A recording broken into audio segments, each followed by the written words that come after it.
Okay, so in our second part, we're gonna discuss the ways how we can resolve these externalities. So there are six different ways through which we can deal with this problem of externality. So in this part, we're gonna cover the four ways, and the two parts are related to another type, which we call it as a public good problem and or a public good issues. So we will talk these five and six there. So let's start. Find a way to internalize the externality. So whatever the external cost is, we want to add up into the private cost, so that everyone making decision, there is no overproduction, and if for a positive externality there should not be an underproduction. So we want to internalize the externality. So ensure people take account of the effects of their actions on bystanders. So the first one is private bargaining, and this is explained through a very famous, we call it as a Coase Theorem. Corrective taxes and subsidies. This is another way that to deal with the externalities. Cap and trade. That's a third way that we can do. And the fourth one is law, rules and regulations. And we see that in our society we have a lot of different laws, like we cannot drive a car with emitting too much carbon, with too much smoke. The cars have to follow a certain standards. We cannot make a noise. There's a bylaws in the society that after 10 we cannot make noise, so that our neighbors cannot be disturbed. So there are many rules and laws we see in our society.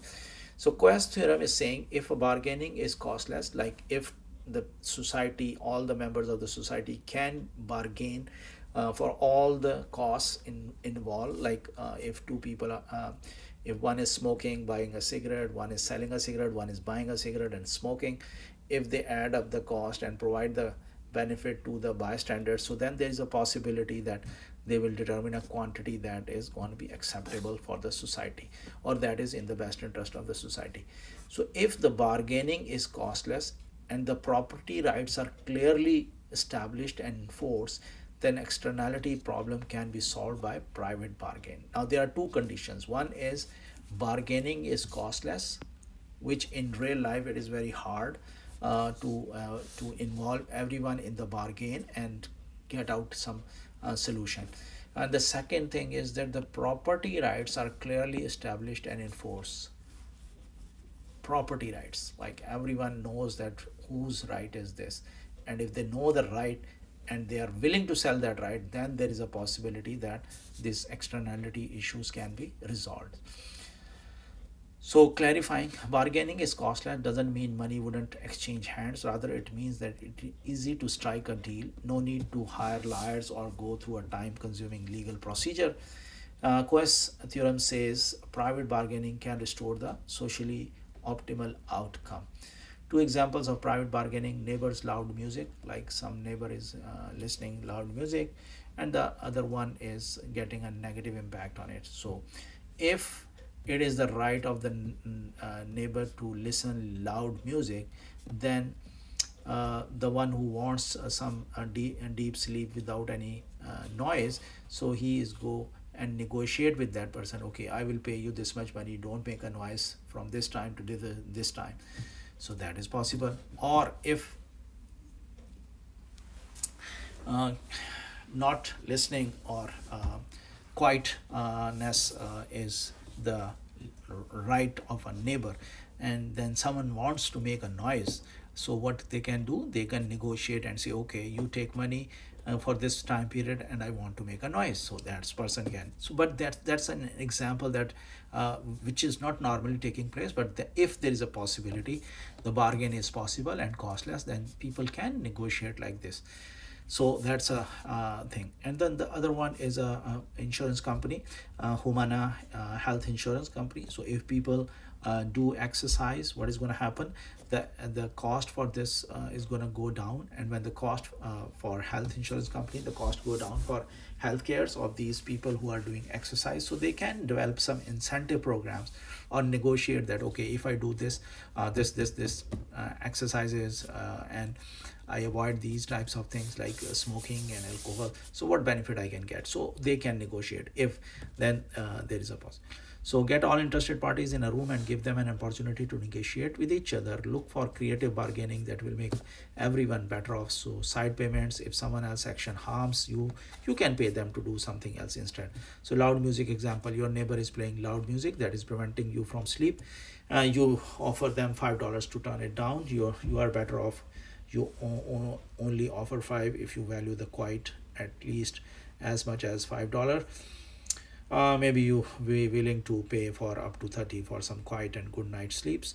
They are better off. They only accept five if they value five more than continuing to listen to their music at a loud volume. So it's unfair. Don't you have the right to some quiet at night?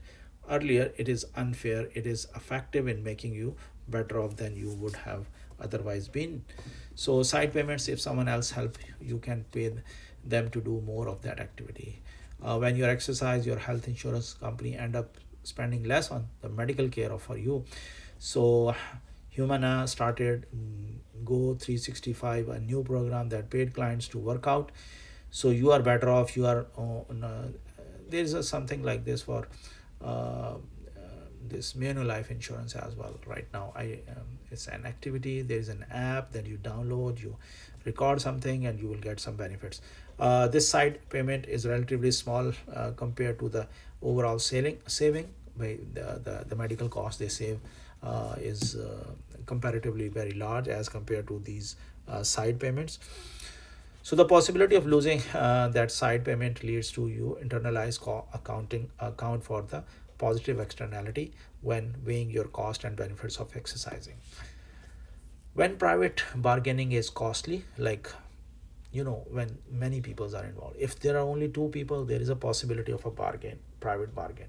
But if there are many people, it's very hard, or near to impossible. I know we are living in a society where we have a different types of associations like strata, council, or these things. The people are not agreeing on most of the things. They always have some their own opinion, and they want to stick on this opinion. So it's very hard to negotiate. So it is nearly impossible to get all of the people affected by climate change together towards a solution. So there are millions of polluters, right? So polluters are millions located in many different countries, and that's a pollution is such an issue which has no boundaries, which has no geographical limitations. So if a country is polluting in Asia, that has an effect on Europe, that has an impact on North America as well. So if someone is polluting in South America, that has an impact on this North America as well. So that's the problem. So there are millions of people impacted, not counting those who are yet to be born and won't be able to bargain to protect their future earth. So private bargain is not going to solve the climate change problems. Corrective taxes and subsidies, that's another way that we can use, because bargaining is not possible. It is possible only when there are very few people are involved. But this climate change problem is a huge problem, and all of the population of the earth is involved, and future generations as well. So how is it possible that we can negotiate? So negotiation is not possible in that case. So how we can do this? We are saying it's a corrective taxes and subsidies, and we noticed here in our province as well, like we have to pay a carbon tax, and at the same time we are getting some subsidies on electric cars and using solar panel for the generation of electricity at your home. So there are many ways that providing our subsidies. So in our real life we can also see these examples. So problem, people ignore the external cost or benefit of their choices. Solution, introduce something these people cannot ignore. Use a tax or a subsidy to correct the market prices, such as the people who internalize the externality.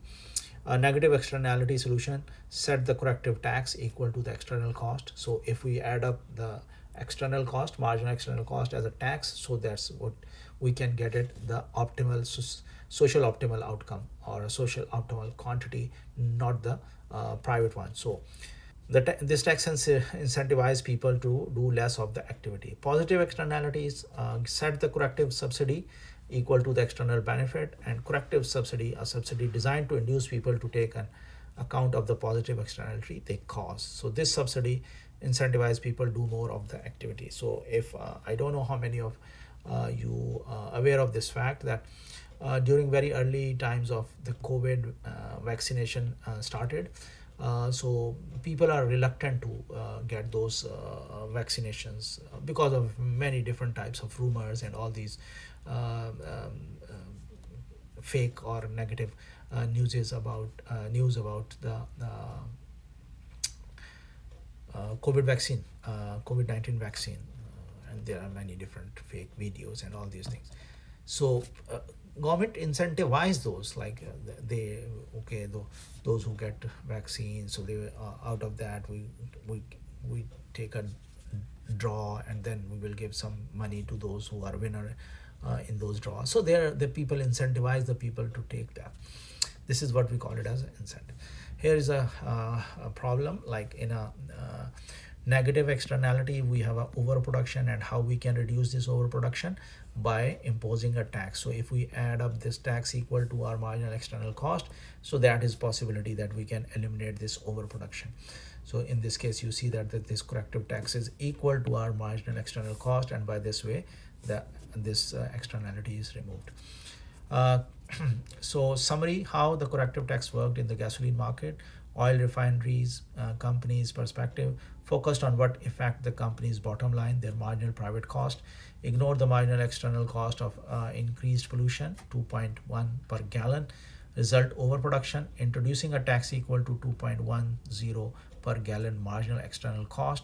So the company respond to that, and the quantity in the market now correspond to the socially optimal quantity. So corrected the overproduction issue. The tax made the cost of the negative externality internalize. Subsidies, how they work, like people need to consider the positive externalities that their actions generates, set the corrective subsidy equal to the marginal external benefit, and by this way we see that insurance companies subsidize your purchase of an alarm system for your house, and we know smoke detectors and all these things, and fire hydrant.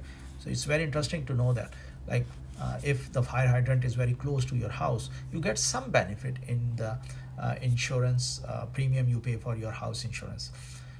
So this is one of the good example of incentives, and normally they ask about it, that how far the fire hydrant is from your house. So the insurer benefit from the alarm because it reduces the chance that you will file a claim. Your local government may have offered gift cards to people who choose to get a COVID-19 vaccine. So that's example we already discussed. Your local community benefit from your decision to get vaccinated because it reduces the chance you will get sick and spread the disease to others. So the federal government subsidizes people pursuit of higher education through Pell Grants. That's a U.S. In a environment. The country benefit from having a skilled labor solving citizens. So the third solution which we want to hear is a cap and trade, that you limit that you cannot produce more than this carbon emission, and you have a license, you have a permit to produce up till that point.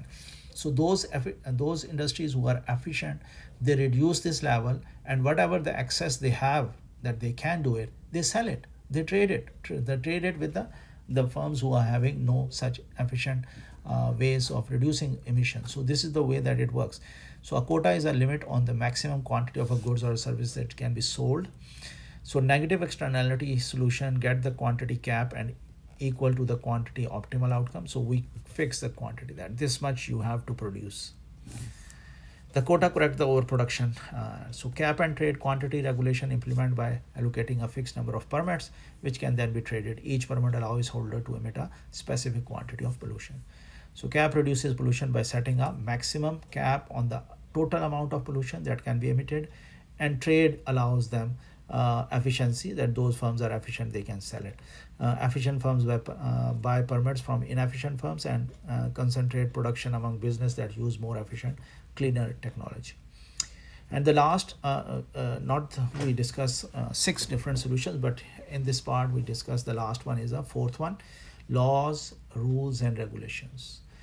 Many of our laws, rules, and regulations exist to help solve problems caused by negative externalities. Noise restrictions, like after 10 you are not supposed to make noise for the neighbors. Speeding laws to protect others from hazards of accident and all these things. automakers fuel efficiency regulations, safety laws, workplace rules, and that's very interesting to no intra-office dating. The reason is that save everyone from dealing with the fallout of a messy break up. So required antivirus softwares reduce the chances of a network hack. So these are the things that we want to cover in this part.